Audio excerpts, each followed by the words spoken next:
Mismo ngang bagong head coach na ng Lakers ang nagsabi na alam nga niya kung gaano sobrang nahihirapan ang kanilang team na talunin ang Denver Nuggets. Kaya kung gusto nga niya talagang maging successful bilang head coach, kailangan nga niyang makagawa ng game plan para matalo ang Nuggets sa regular season at maging sa playoffs. At ayon nga sa naging pahayag nito, isa nga sa mga susubukan niyang paraan para matalo ang Nuggets ay ang paggamit ng triple tower rotation sa tuwing makakatapat nito ang Denver Nuggets. Gagamitin niya nga sa laro sina Anthony Davis, Christian Coloco at si Jackson Hayes. Napansin nga niya na isa sa mga rason kung bakit natalo ang Lakers last season dahil sa kahinaan sa ilalim. Sa katunayan, parati nga sila ditong nakukuhanan ng offensive rebound at nasasalaksakan ni Aaron Gordon at Nikola Jokic.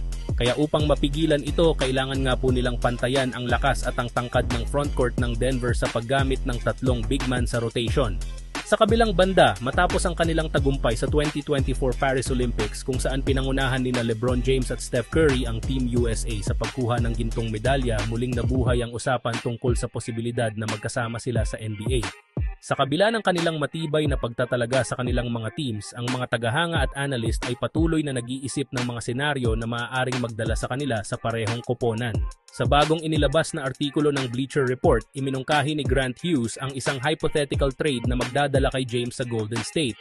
Ang mungkahi ay ang Warriors ay tatanggap kay LeBron habang ang Lakers naman ay makakakuha ng mga manlalaro tulad nina Andrew Wiggins, Jonathan Kuminga, Moses Moody, Kevon Looney at tatlong first-round picks sa 2026, 2028 at 2030.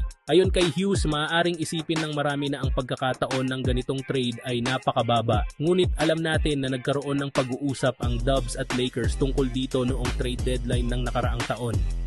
Ang pag-uusap na ito ay hindi umusad dahil si James ay hindi bukas sa ideya.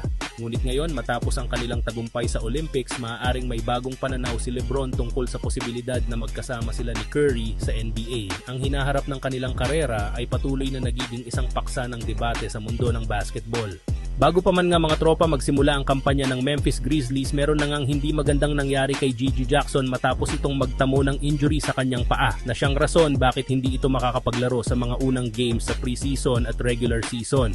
Ngunit sa kabila nga ng nangyaring ito, malaki pa rin naman tiwala sa kanilang kasalukuyang lineup lalo pat meron pa rin naman nga sila ditong maituturing na Big 3. At pangungunahan nga ng kanilang 7'4" rookie na si Zach Edey na siyang susuporta sa isa pang star player na si Jaren Jackson Jr. upang makabuo sila ng legit na twin tower at siyang ipangtatapat sa ibang malalakas na koponan.